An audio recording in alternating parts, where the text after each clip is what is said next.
जब भी G7 जैसे ग्लोबल समिट्स होते हैं जहां पर कुछ पावरफुल कंट्रीज के लीडर्स एक साथ इकट्ठा होते हैं, इनके ऊपर न्यूज चैनल्स और मीडिया के साथ साथ कई सारे global think tanks, geopolitical experts और फॉरेन पॉलिसी एक्सपर्ट्स की नजर होती है और ये हर एक नैरेटिव और पॉलिटिकल मैसेजिंग और डिप्लोमेटिक सिग्नलिंग को डिकोड करने की कोशिश करते रहते हैं, क्योंकि ऐसे समिट्स में कई सारे देश सामने वाले देशों को अपना पॉलिटिकल मैसेज पहुंचाने की कोशिश करते हैं। भारत को लेकर भी फ्रांस में हो रहे G7 समिट के अंदर कई सारे ऐसे स्टांसेस सामने आए हैं जो पूरी दुनिया के ग्लोबल एक्सपर्ट्स के बीच डिबेट का विषय बन गए हैं। उस पर तो हम बात करेंगे ही, लेकिन जब G7 लीडर्स मीटिंग कर रहे थे उस समय हमारे मित्र देश इजराइल ने एक ऐसा स्टेप उठाया है जो पीस एग्रीमेंट को डीरेल कर सकता है। भारत की एक स्टेट गवर्नमेंट यानी भारत में एक राज्य की सरकार ने डोनाल्ड ट्रंप को लेकर बड़ी अनाउंसमेंट की है।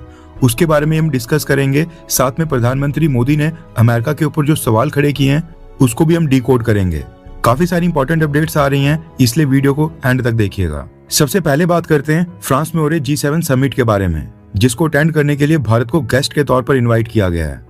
अब ये जो G7 समिट हुआ है इसमें से कुछ विजुअल्स और न्यूज आ रही हैं जिसको इस समय ग्लोबल थिंक टैंक्स काफी डिस्कस कर रहे हैं और कहा जा रहा है कि कैसे G7 समिट में किसी भी G7 कंट्री से ज्यादा इज्जत भारत को दी जा रही है।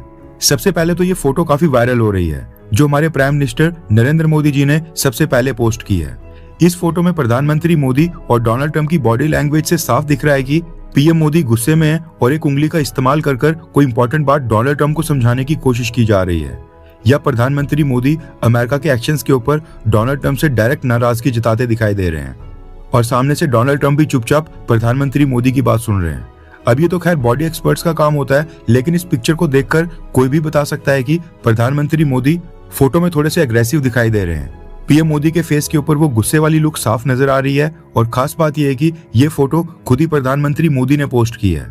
बाकी लीडर्स के साथ पीएम मोदी ने नॉर्मल फोटोज पोस्ट की, लेकिन डोनाल्ड ट्रंप के साथ प्राइम मिनिस्टर्स ऑफिस ने ये फोटो पोस्ट की है, इसलिए ये पिक्चर इस समय काफी वायरल हो रही है। ये फोटो तो खैर टॉप के ऊपर है, लेकिन इसके साथ ये वीडियो भी वायरल हो रही है। वीडियो में आप देख सकते हैं कि G7 समिट के बाद सभी देशों के लीडर्स को फोटोग्राफ के लिए एक साथ आना था।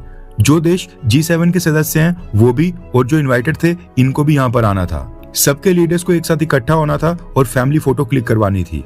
अभी जो फैमिली फोटो है यहाँ पर भी भारत की पोजीशन को लेकर कई सारे थिंक टैंक्स काफी सारी चीजों को पॉइंट आउट कर रहे हैं, जो दिखाता है कि भारत की ताकत को इंटरनेशनल स्टेज के ऊपर कैसे अब मान्यता मिल रही है।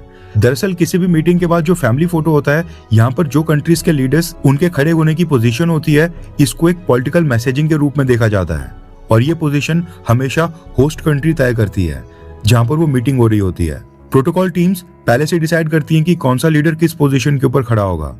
हर एक प्रेसिडेंट प्राइम मिनिस्टर को उनकी पोजीशन बताई जाती है और इसके पीछे सिर्फ कन्वीनियंस नहीं बल्कि एक बहुत ही बड़ा डिप्लोमेटिक मैसेज देने की कोशिश की जाती है। होस्ट कंट्री का हेड सबसे सेंटर में होता है और उसके बाद सबसे इंपॉर्टेंट पोजीशन होती है होस्ट कंट्री के लीडर्स के इमीडिएट लेफ्ट और इमीडिएट राइट वाली पोजीशन, जो होस्ट कंट्री के लीडर के साथ खड़े होते हैं।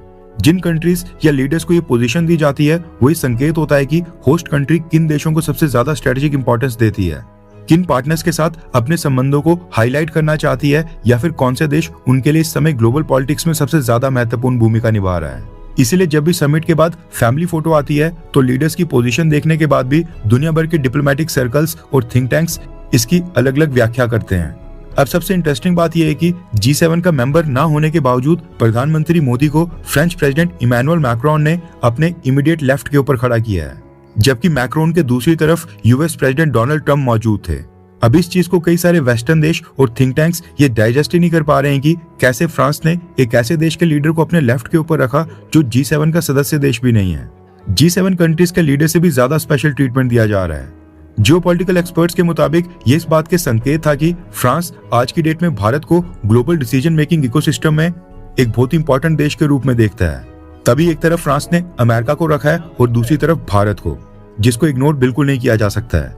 बाकी थिंक टैंक्स इस फोटो अपॉर्चुनिटी को जैसे मर्जी डिकोड करें, लेकिन फ्रांस ने तो इस फैमिली फोटो से दिखा दिया है कि उसके लिए दो सबसे इंपॉर्टेंट रिलेशंस हैं, वो इस समय अमेरिका के साथ और दूसरा तो भारत के साथ। और फ्रांस को अब भारत के साथ अपने स्ट्रेटेजिक रिलेशंस को G7 कंट्री से भी ज्यादा इंपॉर्टेंस देने में कोई भी परहेज नहीं लग रहा है। भारत के पर्सपेक्टिव से देखें तो ये G7 समिट दिखाता है कि इंटरनेशनल स्टेजेस के ऊपर भारत का डिप्लोमेटिक वेट, हमारा कद और भी ऊपर उठते जा रहा है। यूएस प्रेसिडेंट डोनाल्ड ट्रंप, उसके बाद मार्को रूबियो या कुछ और डोनाल्ड ट्रंप एडमिनिस्ट्रेशन के लोग ये बेशक भारत को टफ टाइम देने की कोशिश कर रहे हैं, लेकिन भारत को ये लोग ज्यादा समय तक दबाकर नहीं रख सकते हैं। अगर अमेरिका नहीं तो दुनिया के बाकी देशों को भारत का और भारत क्या करने की क्षमता रखता है इस चीज का अच्छे से एहसास है। इसके बाद G7 समिट के एक और वीडियो काफी वायरल हो रही है। ये आप देख सकते हैं इनफॉर्मल कल्चरल इवेंट के बाद जो G7 का दूसरा फैमिली फोटो था, यहाँ पर डोनाल्ड ट्रंप और प्रधानमंत्री मोदी की पोजीशन बिल्कुल एक साथ थी, साइड बाय साइड ये खड़े थे। और जैसे ही डोनाल्ड ट्रंप पोडियम के ऊपर चढ़ने के लिए आगे आते हैं तो उन्होंने प्रधानमंत्री मोदी का सहारा लिया। प्रधानमंत्री मोदी ने ट्रंप को अपने हाथ का सहारा दिया और ट्रंप पीएम मोदी का हाथ पकड़कर पोडियम के ऊपर चढ़े थे। इसका तो खैर कोई मीनिंग नहीं है, लेकिन ये क्लिप भी इंटरनेट के ऊपर काफी वायरल हो रही है, इसलिए सोचा आपको बता दूं। वैसे आपको क्या लगता है कि फ्रेंच प्रेसिडेंट इमैनुअल मैक्रोन का किसी और G7 कंट्री के हेड की जगह भारत के प्रधानमंत्री मोदी को अपने इमीडिएट लेफ्ट के ऊपर पोजीशन करना, क्या इसको हम अपने अचीवमेंट के तौर पर देख सकते हैं, या फिर आपके अकॉर्डिंग ये चीजें मैटर नहीं करती हैं? नीचे कमेंट कर अपनी राय जरूर बताएं। ये तो थी फोटोज और वीडियोस की बात, विजुअल्स की बात जो G7 से आ रहे थे, लेकिन फोटोज के साथ साथ स्टेटमेंट में भी प्रधानमंत्री मोदी ने G7 कंट्रीज के सामने डोनाल्ड ट्रंप के सामने कुछ कठिन सवाल उठाए, कुछ कठिन मुद्दों के ऊपर बात की। प्रधानमंत्री मोदी राउंड टेबल मीटिंग में कुछ ही फीट की दूरी के ऊपर डोनाल्ड ट्रंप के बिल्कुल साथ बैठे थे, और यहीं पर अपनी स्पीच में प्रधानमंत्री मोदी ने इनडायरेक्टली ट्रंप के सामने यूएस नेवी के हमले में 3 इंडियन क्रू मेंबर्स की जो जान गई थी उसका भी मुद्दा उठा दिया और अमेरिका के एक्शंस के ऊपर सवाल खड़े किए। प्रधानमंत्री मोदी ने कहा कि दुनिया भर के देशों को समुद्री व्यापार के जरिए जोड़ने वाले सी फेयरर्स और समुद्री कर्मचारियों की सुरक्षा सुनिश्चित करनी चाहिए। हम सबकी जिम्मेदारी बनती है, इसके लिए सभी देशों को आगे आना होगा। समुद्री ट्रेड रूट्स को सुरक्षित रखना जरूरी है ताकि ये लोग बिना किसी डर और खतरे के अपनी ड्यूटी को निभा सकें और ग्लोबल ट्रेड आसानी से चलता रहे। हमें यह पक्का करना होगा कि समुद्री व्यापार के रूट्स हमेशा से सुरक्षित रहें और सी फेयरर्स बिना किसी डर या खतरे के अपना काम कर सकें। ये कहा प्रधानमंत्री मोदी ने अपनी स्टेटमेंट में, और इसको दबे शब्दों में भारत का अमेरिका के खिलाफ विरोध माना जा रहा है। यहाँ तो G7 समिट में दुनिया के टॉप देशों के लीडर्स एक साथ इकट्ठा होकर ग्लोबल इश्यूज के ऊपर चर्चा कर ही रहे थे, जिसमें ईरान का भी मसला था, लेकिन पीछे से इजराइल ने भी अपना एक्शन स्टार्ट कर दिया है। न्यूज आ रही है कि इजराइल ने साउथ लेबनान के पास नाबातिये एरिया में हिजबुल्लाह के ठिकानों के ऊपर फ्रेश स्ट्राइक्स किए हैं, जिसमें 4 लोगों की जान गई है जबकि कई सारे घायल बताए जा रहे हैं। इजराइल का कहना है कि इस नाबातिये एरिया से उनके ट्रूप्स के ऊपर रॉकेट्स फायर किए गए थे। साउथ लेबनान में इजराइल की सेना अभी भी डिप्लॉयड है और जितना एरिया उन्होंने कैप्चर किया है वो उसको छोड़कर वापस पीछे नहीं जा रहे हैं। ऐसे में हिजबुल्लाह के लड़ाके इजरायली डिफेंस फोर्सेस के ऊपर अभी भी बीच बीच में हमला कर रहे हैं और इजराइल बस उन्हीं को उनके हमले का जवाब देने के लिए रिटेलिएशन में ये स्ट्राइक्स कर रहा है। ये कहना है इजराइल का। कई सारे एक्सपर्ट्स का मानना है कि 19 जून को जो अमेरिका और ईरान के बीच मेमोरेंडम ऑफ अंडरस्टैंडिंग साइन होना है, इजराइल उसको डीरेल करने की कोशिश कर रहा है। फिलहाल तो गुड न्यूज ये है कि इजराइल ने साउथ लेबनान के पास ही एक शहर के ऊपर स्ट्राइक्स की हैं।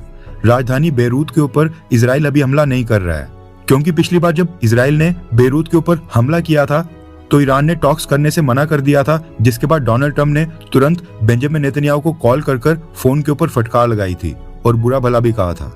लेकिन अब ये देखना इंटरेस्टिंग होगा कि ईरान क्या रिएक्शन देता है, क्योंकि ईरान का कहना है कि जो वो अमेरिका के साथ डील साइन करने जा रहा है उसमें लेबनान भी शामिल है और साउथ लेबनान से इजराइल को अपनी सेना को भी वापस लेना होगा। लेकिन इजराइल ने तो साउथ लेबनान में ही मिलिट्री एक्शन वापस से स्टार्ट कर दिया है। अब इसके जवाब में ईरान क्या करता है उसका सबको इंतजार है। नेक्स्ट अपडेट आ रही है भारत की स्टेट तेलंगाना से, क्योंकि तेलंगाना गवर्नमेंट ने अब अनाउंस किया है कि वो 23 जून को अपनी एक इंपॉर्टेंट रोड का नाम चेंज कर डोनाल्ड ट्रंप के नाम के ऊपर रखने जा रहे हैं। रेफरेंस के लिए आपकी स्क्रीन के ऊपर आर्टिकल का स्क्रीनशॉट है। हैदराबाद में अमेरिका का जो कॉन्सुलेट है उसके सामने से जो रोड क्रॉस हो रही है, यानी जिस हाई प्रोफाइल रोड के ऊपर यूएस की कॉन्सुलेट बिल्डिंग सिचुएटेड है, उसका नाम अब चेंज कर डोनाल्ड ट्रंप एवेन्यू रखने का फैसला किया गया है। वैसे तो ये फैसला कई महीनों पहले ले लिया गया था, लेकिन अब 23 जून काफी पास आ रही है जिस दिन ऑफिशियली ये नाम चेंज होना है, इसलिए ये मुद्दा अब और गर्म होते जा रहा है। ऊपर से तेलंगाना में कांग्रेस पार्टी की सरकार है, जिसके लीडर्स सेंटर में बीजेपी की गवर्नमेंट से मांग कर रहे हैं कि भारतीय क्रू मेंबर्स वाले मसले के ऊपर भारत की सरकार और प्रधानमंत्री मोदी डोनाल्ड ट्रंप को और भी कड़ा जवाब दें, अमेरिका से माफी मनवाने का काम करें और स्टेट में खुद ही यहाँ पर कांग्रेस की गवर्नमेंट, कांग्रेस की सरकार अपनी रोड का नाम चेंज कर यूएस प्रेसिडेंट डोनाल्ड ट्रंप के नाम के ऊपर रखने जा रही है, जो ऑलरेडी यूएस प्रेसिडेंट हैं और भारत के खिलाफ कंट्रोवर्शियल फैसले करते जा रहे हैं। आपको क्या लगता है कि यूएस प्रेसिडेंट डोनाल्ड ट्रंप के नाम के ऊपर रोड का नाम रखना क्या ये सही स्टेप है? नीचे कमेंट कर अपनी राय बताएं। इसके अलावा G7 समिट से ही एक और न्यूज निकल कर आ रही है जो भारत के लिए इंपॉर्टेंट है, हमारे लिए थोड़ी सी कंसर्निंग है। डोनाल्ड ट्रंप ने G7 समिट में मीडिया को संबोधित करते हुए कहा है कि ईरान के साथ डील साइन करने के बाद जब स्ट्रेट ऑफ हॉर्मुज पूरी तरह से ओपन हो जाएगा, ग्लोबल ऑयल मार्केट के ऊपर कोई भी प्रेशर नहीं होगा, तो वो रशियन ऑयल के ऊपर दिए गए वेवर को वापस ले लेंगे और रशियन ऑयल के ऊपर लगाई गई रिस्ट्रिक्शंस वापस से लागू हो जाएंगी, जिसके बाद मार्केट में रशियन ऑयल नहीं आएगा और भारत को रशिया से ऑयल खरीदना बंद करना पड़ेगा। डोनाल्ड ट्रंप का कहना है कि ईरान के साथ डील क्लोज करने के बाद उनका सारा फोकस वापस से रशिया यूक्रेन वॉर को सॉल्व करने के ऊपर होगा, यानी अमेरिका फिर से भारत के ऊपर प्रेशर बनाएगा कि हम रशियन ऑयल परचेस ना करें।